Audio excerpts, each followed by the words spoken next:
Norway के पास 12 से 15 metre ऊंची लहरों में फंसा एक जहाज, हिंद महासागर में धधकता केमिकल से लदा cargo ship. Contains over 1 million barrels of crude oil and threatens to cause an environmental and humanitarian disaster.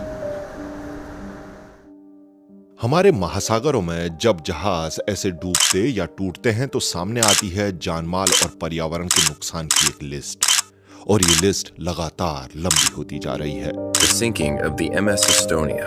And it sank, killing all 33 crew members aboard.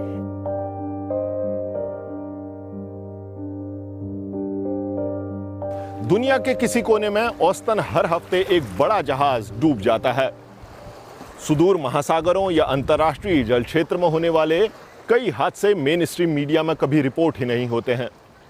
Pin and post के इस वीडियो में आज बात करेंगे जहाज़ों के इन हादसों के बारे में और उनके गंभीर नतीजों के बारे में।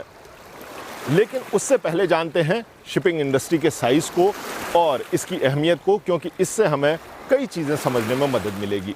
तो चलिए शुरू करते हैं।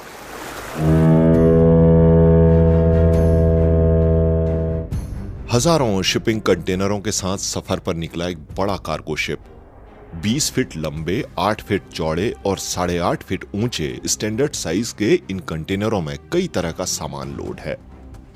दुनिया भर का 90% व्यापार इसी तरह हमारे महासागरों और उन पर लंबी यात्रा करने वाले मालवाहक जहाजों पर टिका है। शिपिंग इंडस्ट्री की बदौलत ही गैस, तेल, अनाज, मेडिकल इक्विपमेंट, हल्की भारी मशीनें और रसायन हम तक पहुंचते हैं। ज्यादातर देश ईंधन की सप्लाई के लिए गैस और ऑयल शिपिंग टैंकरों पर ही निर्भर हैं। इन्हीं के जरिए हर साल 61% पेट्रोलियम प्रोडक्ट्स सप्लाई किए जाते हैं। UN conference on trade and development की 2022 की रिपोर्ट के मुताबिक दुनिया भर में समुद्री जहाजों की संख्या करीब 1,03,000 है।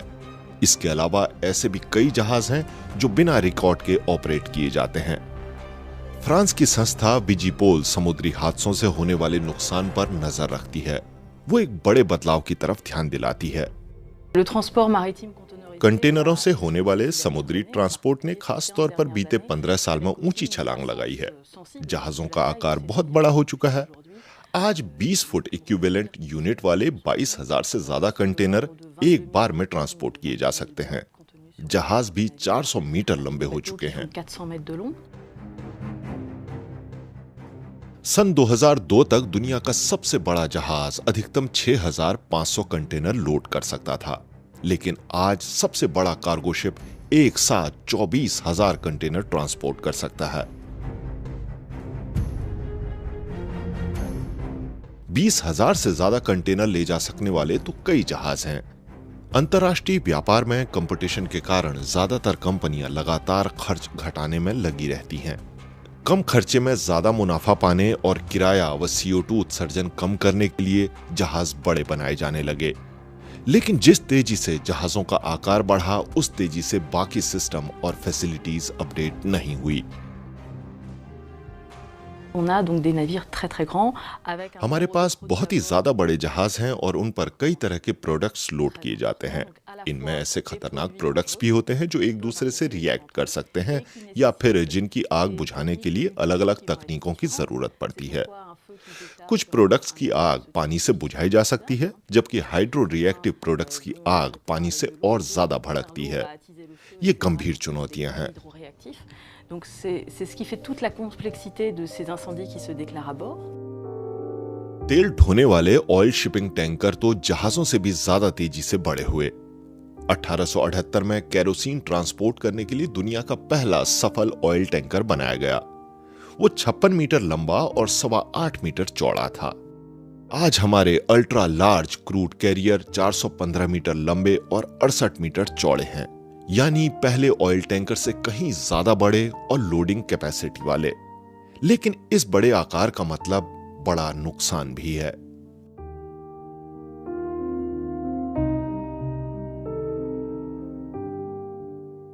दो 2010 से 2018 के बीच ऑयल टैंकरों के 10 हादसों में ही महासागरों में 91% तेल रिसा। विशेषज्ञों के मुताबिक तेल रिसाव के आधे मामले खुले समंदर में जहाजों की टक्कर के कारण हुए। सिर्फ 1 लीटर तेल 10 लाख लीटर पानी को दूषित कर देता है। तेल की परत लंबे समय तक पानी को ढक देती है और समुद्री जीवों और वनस्पतियों तक ऑक्सीजन और सूरज की रोशनी नहीं पहुंचने देती। अनगिनत समुद्री जीव मारे जाते हैं। हादसा होने पर जहाजों पर लदे केमिकल्स भी पर्यावरण को भारी नुकसान पहुंचाते हैं। सितंबर 2019 में पूर्वोत्तर ब्राजील के बाहिया में एक ऑयल टैंकर डूबा। इससे इतना तेल लीक हुआ कि कई किलोमीटर लंबा समुद्र तट काला पड़ गया। अगस्त 2020 में मॉरिशस को एमवी वाकाशियो की वजह से इन्वायरमेंटल इमरजेंसी डिक्लेयर करनी पड़ी। इस दौरान इतना तेल रिसा कि दुर्लभ वन्य जीवों की सेंचुरी तक फैल गया। सितंबर 2020 में जापान के पास 6000 गायों से लदा जहाज डूब गया।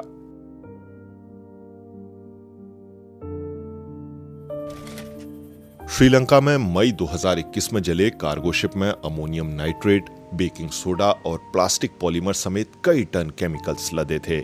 इनकी वजह से कई कछुए मारे गए और तट भी कई महीनों तक दूषित रहा।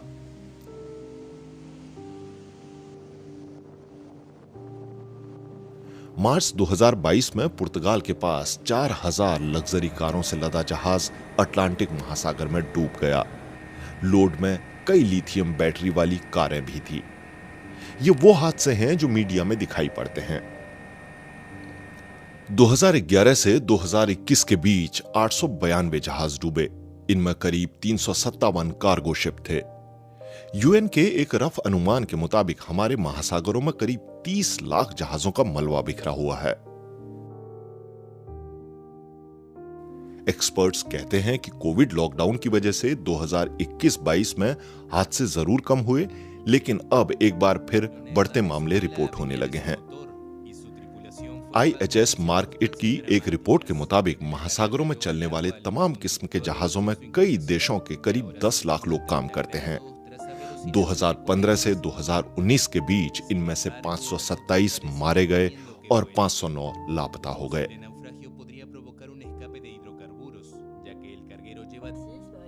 विजिपोल का कहना है कि शिपिंग इंडस्ट्री में बड़े बदलाव किए बिना हालात नहीं सुधरेंगे। हमें कुछ हादसों पर फोकस करने के बजाय पूरी दुनिया के मैरीटाइम ट्रांसपोर्ट पर दोबारा गहन विचार करना होगा। क्या हमें जहाजों के डिजाइन के बारे में फिर से सोचना चाहिए? क्या खास तरह के केमिकल्स को विशेष एरिया में स्टोर करना चाहिए? ऐसे कई सवाल हैं। 175 देश शिपिंग को रेगुलेट करने के लिए बनाई गई यूएन की एजेंसी इंटरनेशनल मैरीटाइम ऑर्गेनाइजेशन के सदस्य हैं। बीते 50 साल में क्रू मेंबरों की सुरक्षा, प्रदूषण, टक्कर और पोर्ट फैसिलिटीज के लिए कई समझौते किए गए हैं। लेकिन जब बात लोकल इंटरेस्ट बनाम ग्लोबल इंटरेस्ट की आती है तो मतभेद सामने आने लगते हैं।